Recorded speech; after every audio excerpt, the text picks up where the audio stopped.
kyllästynyt katteettomiin vaalilupauksiin ja tekotaiteelliseen paskaan? Jos et, anna äänesi ja menetä kuulosi Jyrki Käteiselle, kansalle arvoisensa pääministeri. Jokaiselle ansionsa mukaan.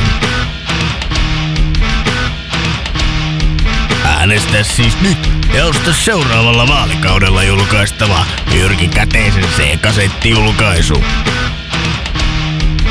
Mukana maatumattoman tahdittomia musisointeja, kuten Timo Sammakko Brysselin matkalla rahaa.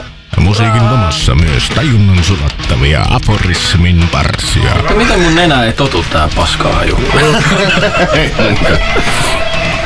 Vaikka iso roma onkin. Niin paskahaju. Niin. Ja ennen kaikkea mukana on syväluotava haastattelu, jossa Käteinen itse valoittaa omia näkemyksiään päivän polttaviin politiikan kysymyksiin. Asunnottomuus. Ei Suomea koske ongelma. Mielenterveysongelma. Suomessako muka? Ydinsaasteet. Ei meillä Suomessa moisia. Rasismi. Sua ei minun äänestäjäkuntaani kiinnosta moinen klisee. Demokratia.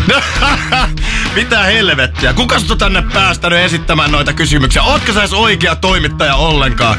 Turvamiehet! Tää tiedotustilaisuus on ohi. Käteinen kiittää! Vaihda rahasi siis Käteiseen, sillä Jyrki haluaa pesääsi. Kasetti pesääsi.